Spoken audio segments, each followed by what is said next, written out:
Now the Lord called Moses and spoke to him from the tabernacle of meeting, saying, Speak to the children of Israel, and say to them, When any of you brings an offering to the Lord, you shall bring your offering of the livestock, of the herd, and of the flock.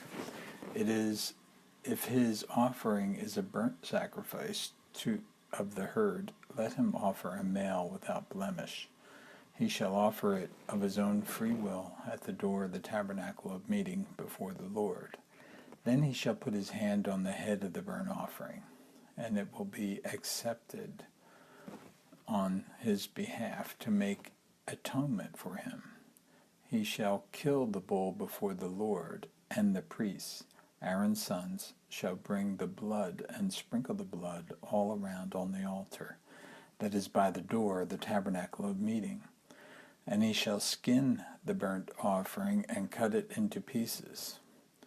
The sons of Aaron the priest shall put fire on the altar and lay the wood in order on the fire.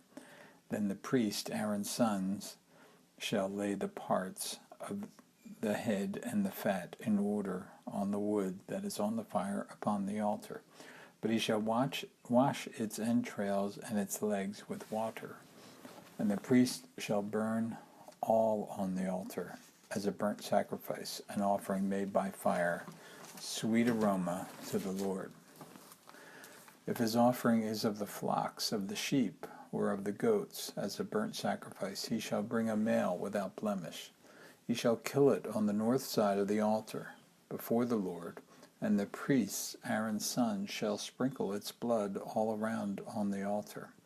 And he shall cut it into its pieces, with its head and its fat, and the priest shall lay them in order on the wood that is on the fire upon the altar.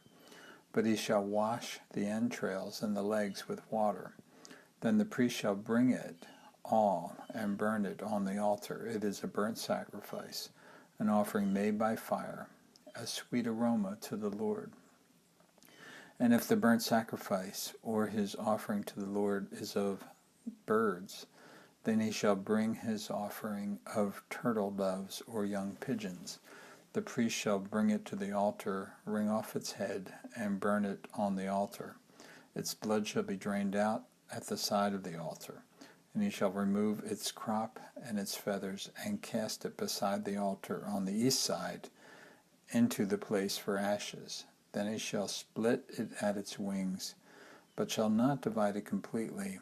And the priest shall burn it on the altar, on the wood that is on the fire. It is a burnt sacrifice, an offering made by fire, a sweet aroma to the Lord.